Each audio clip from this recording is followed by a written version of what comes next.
আমরা অন্তর্বর্তীকালীন সরকারকে অনুরোধ করব, আপনারা যদি বিচার করতে না পারেন আপনারা পদত্যাগ করেন।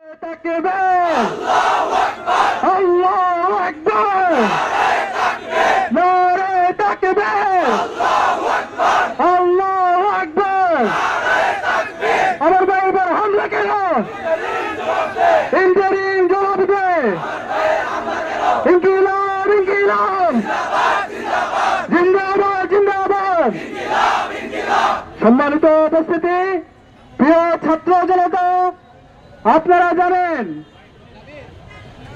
শেখ হাসিনা এবং তার দূষররা ছাত্র জনতার বিপ্লবের মাধ্যমে এই দেশ থেকে পালিয়েছে। জুলাই 2000 ভাই বোন শহীদ হওয়ার মাধ্যমে, 40,000 ভাই বোন গাজী হওয়ার মাধ্যমে আজকে আমরা নতুন বাংলাদেশ পেয়েছি।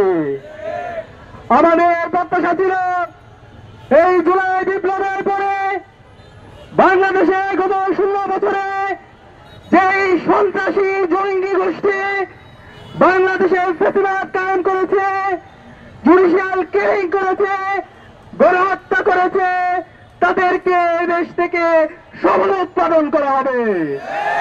কিন্তু আমরা আজকে 1 বছর পরে দেখতে পাচ্ছি এই খুনি হাসিনা এবং তার দূষরদেরকে দিল্লির এক্সটেনশন সেই গোপালগঞ্জের মধ্যে আশ্রয় দেওয়া হয়েছে। আমরা বিপ্লবের পর থেকে বলছিলাম এই গোপালগঞ্জের মধ্যে যত ফ্যাসিস্টরা আছে, খুনি হাসিনার যত দূষররা আছে, তাদেরকে বাংলাদেশ থেকে নিচ্ছিন্ন করতে হবে। কিন্তু আমরা দেখতে পাচ্ছি এই খুনি হাসিনার দূষররা, এই গোপালীরা আজকে ইন্টারিমের মধ্যেও ভর করেছে।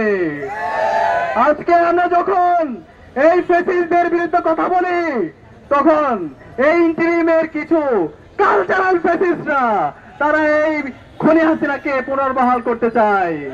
তাদের প্রতি তাদের দরদ তৈরি হয়, তারা আমাদের সুশৃঙ্খল আন্দোলনকে মত বলে।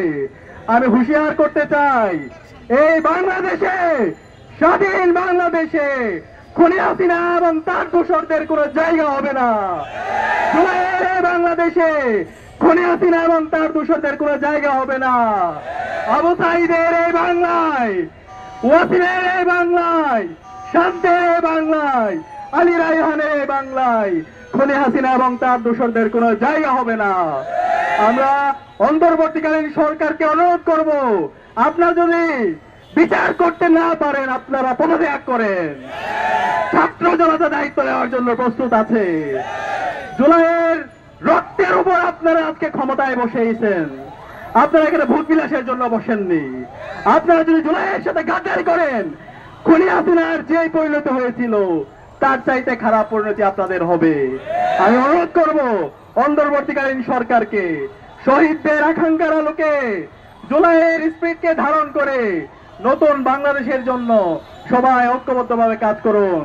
খুনি হাসিনা এবং তার দূষরদের দৃষ্টান্তমূলক বিচারের আওতায় নিয়ে আসেন এবং ছাত্রলীগ, আওয়ামী লীগ, যুবলীগ সকল গুন্ডা পান্ডা বাংলাদেশের যে প্রান্তে আছে তাদেরকে দ্রুত সময়ের মধ্যে যথাযথ বিচারের আওতায় নিয়ে আসুন। ইনকিলাব জিন্দাবাদ।